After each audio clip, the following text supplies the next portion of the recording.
पूरा टेंट बदल दिया अपना, अभी रात रात में ये भी कर दिया और कुछ नहीं है, कोई बात नहीं है, कोई शिकायत नहीं है, है ना। तो सभी के ये बहुत अच्छा, बहुत अच्छा। पर देखिए हमको एक बड़ा काम करना है, और ये काम ना केवल भारत के लिए बल्कि पूरी दुनिया के लिए है। आज पूरी इंसानियत खतरे में है, आज पूरी प्रकृति खतरे में है ना। और वो काम जैसे कि मैंने कल भी किया, बिना समझ के नहीं होने का, हमारी समझ बननी चाहिए, है ना, समझ बननी चाहिए। ये जो प्रार्थना थी ना, मैंने जो कल भी बताया था, अगर ये प्रार्थना मेरे जीवन में नहीं होती तो मैं तिहाड़ जेल में जब पहली बार गया तो जो मेरे से हो गया वो होता नहीं। मुझको आज दुनिया की किसी जेल में भेज लो, मैं आपको यकीन से कह रहा हूं, मेरी मर्जी के खिलाफ वहां रख नहीं सकता कोई। मेरे पे वो कला है ना, कैसे कैदियों के साथ, कैसे जेलर के साथ, कैसे किसके साथ, है ना, उनका दिल जीतना है, उनको बाथरूम था। मैंने कहा था जेल में जाके, मैं कहा जेल है या मंदिर है, हर जेल को आश्रम बना दो, क्या दिक्कत है। और जो जेल से डरेगा वो कभी क्रांति नहीं कर सकता, पर जो जेल को आश्रम नहीं बना सकता वो भी कभी क्रांति नहीं कर सकता। तो यहां के जो साथी है ना, किशोर भाई ने जब पहली बार किया, जब यहां दिक्कतें आई, किशोर भाई ने क्या, सत्य भाई अगर जेल भी जाना पड़ा है मुझे कोई चिंता नहीं, पर कैंप होगा।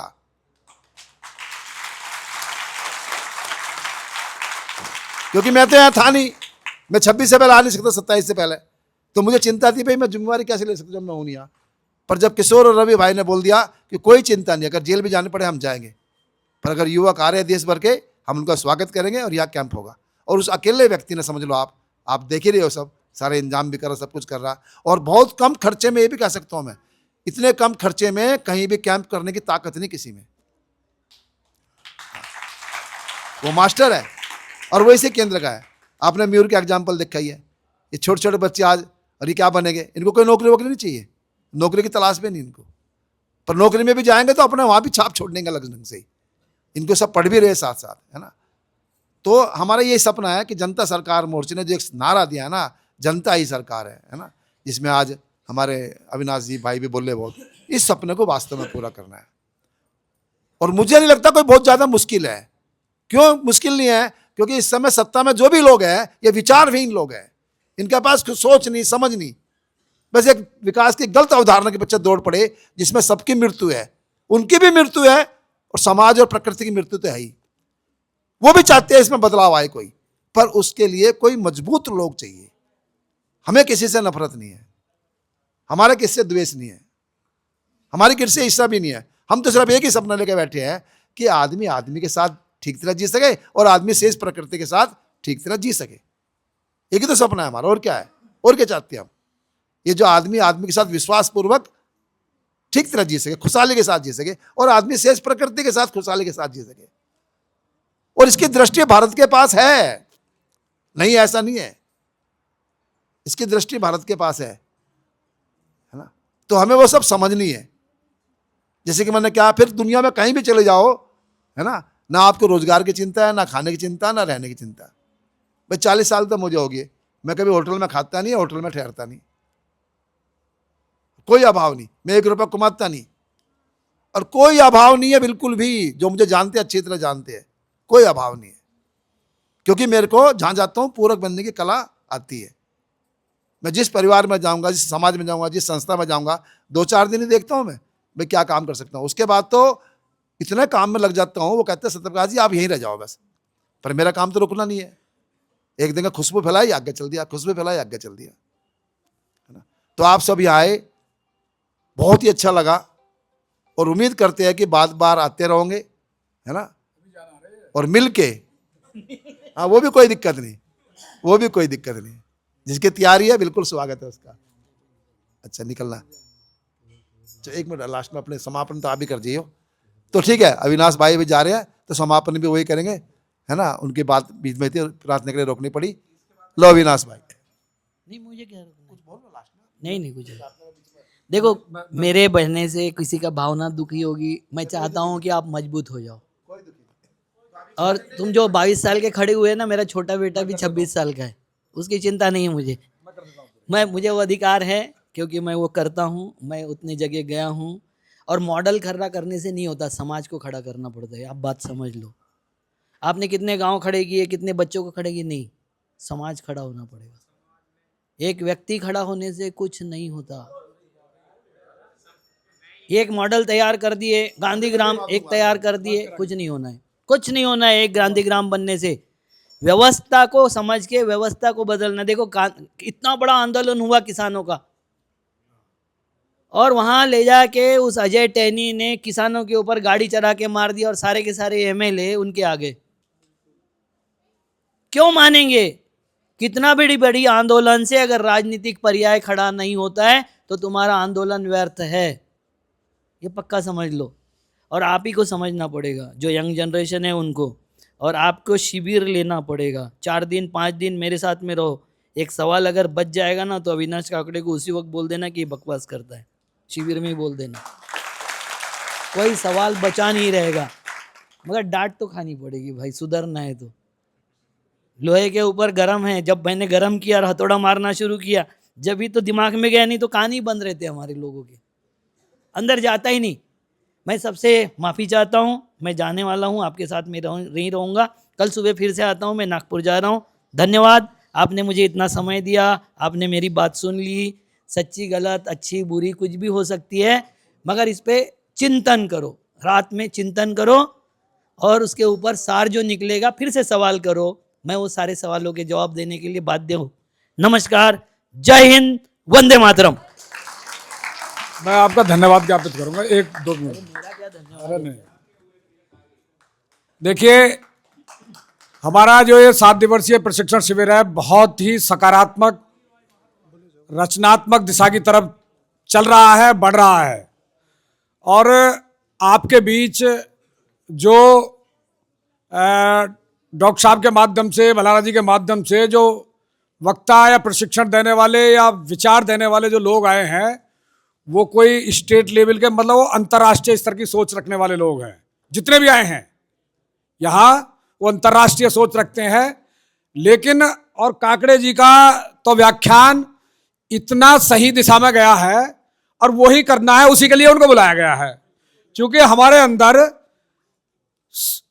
सही और गलत उसका एनालिसिस करने के बाद गलत के विरोध के लिए अपने हमारे अंदर विद्रोह पैदा कर देना, यही उद्देश्य था उनको बुलाने का। क्योंकि जिन्होंने हमारा शोषण दोहन वो किया है, लूटा है, उन्होंने अवगत कराया, अतः उनके प्रति हमारे अंदर जो विद्रोह का भाव वो आना चाहिए।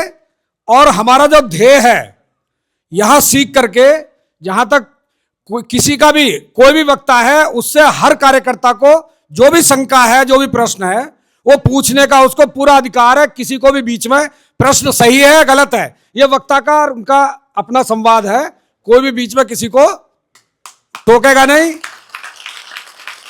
अब बात जो रखने की है, आपको तैयार किया जा रहा है, क्योंकि यहां हमको समाज में उतरना है, समाज को खड़ा करना है। देखिए, क्रांति जो है अभी बहुत जल्दी में ही 2-3 देशों में हुई है, उस क्रांति का परिणाम 0 है।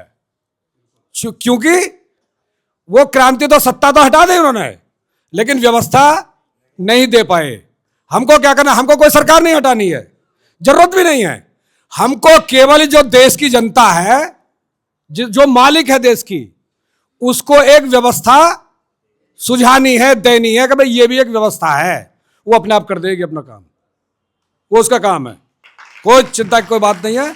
बहुत बहुत धन्यवाद काकड़े जी का, मैं हृदय से उनका आभार प्रकट करता हूं। और ये बात आपका पिताजी का नाम क्या है? अविनाश। पिताजी का? धैर्यशील। हाँ? धैर्यशील। धैर्यशील। धैर्यशील, वाह क्या बात है, एक बार ताली बजाओ। नमस्कार, मेरा नाम धोंडीराम जी, लश्करे छत्रपति संभाजीनगर। इनके लिए एक शेर बोलता हूं, और उसमें से क्या बोध होता है आप खुद देख लेना। इंसान एक दुकान है, क्या? इंसान एक दुकान है, जुबान उसका ताला है। ताला खुले तो पता चले कि दुकान सोने की है कि कोयले की है। अम्मा, पिताजी का नाम क्या? धैर्यशील मिले। ये सदगुरु स्वरूप जो पिताजी होता ना, वो रास्ता दिखाने वाला होता है। ऐसा जिंदगी में पहला बेटा मैंने देखा है कि 20,000 रुपए तू ले ले और पार्टी को गाली दे, सिर्फ इतना ही काम करना है। और उन्होंने आज जो हमारे अंदर जो जोश भरा है ना, इस जोश को बरकरार रखना है। और कोई कमी पेशी, बहुत सी सारी कमी पेशी है मन में, बहुत बहुत है ना, बहुत। हम अभी कुछ भी नहीं है। उन्होंने 40 साल से लड़ रहे। अब सोचो 40 साल से पूरे भारतवर्ष में लड़ाई लड़ना नॉर्मल बात नहीं है। और जनता, आपको भी पता है, आप भी जनता के बीच में से आए हैं। या कोई ना कोई फंसा है बोल के यहाँ पर देवेंद्र भल्लारी जी से लटका हुआ है, नहीं तो ये भी नहीं आते। सही बात है। लेकिन इंसान एक दुकान है, जुबान उसका ताला है। अरे ताला खुले तो पता चले दुकान सोने की है का कोयले की है। हम धैर्यवान जैसे पुत्र मिले, धैर्यवान जैसे हमें पुत्र मिले बोल के हमने तू ही की बोली दी। क्योंकि तू बोला, मुझे क्या काटा गया, गला गया, मारा गया, खाया गया, फेंका गया, इस्तेमाल किया गया, आखिरी में ढोलकी भी बजाया गया, बहुत कुछ चीजें चला गया, आखिरी में बची हाथ। और आध बचती है कपास चुनने के लिए। इनको मालूम है कपास पिंजने के लिए हाथ होती है, वो होती है बकरी की। मुझे मैं बोला, मैं कटा, मैं हांडी में पका, मैंने खाया, आधा बचा आधा रहा, खाया पिया सब चला गया, आखिरी में हाथ बोलती है। फिर उसके ऊपर जब वो लकड़ी का ठोका गिरता है तब बोलती है तू ही। क्या? फिर बोलते हैं तू ही। तो ये ब्रह्मांड जिसके साथ में जुड़ा हुआ है, देवेंद्र भल्लारी जी यही बोलते हैं कि इसके साथ में जुड़ो, आप ब्रह्मांड के साथ में जुड़ो, जमीन के साथ में जुड़ो, प्रकृति के साथ में जुड़ो। ये जुड़ने से मजा आता है भाई। मुझे ये देश में 18 साल मैंने फौज की नौकरी किया, तब भी मेरे को नहीं समझ में आया। 21 साल पुलिस में भी नौकरी किया, फिर भी ये देश का पता नहीं चला। 59 साल में जब मेरे को भल्लारी जी मिले ना, तब मेरे जिंदगी का उदय हुआ है कि आज जमाने में क्या चल रहा है। और बेटा सोच ले, मेरी 60 साल उम्र में मुझे नहीं समझ में आया ये राजनीति, ये कांग्रेस, ये फंग्रेस, ये बीच में उच में पता नहीं क्या उगतान, क्या जा रहा क्या नहीं, मुझे नहीं समझ में आया। खाते में होके तेरे जैसे को कैसा समझ में आएगा इतना जल्दी। हमने कितने रात दिन पापड़ बेले होंगे हमको मालूम है। ठीक है, बुरा नहीं मानना, हाथ जोड़ के गया, इसके अंदर एनर्जी हो गया। अभी सबके लिए चाय बनाया काढ़ा, सबने आना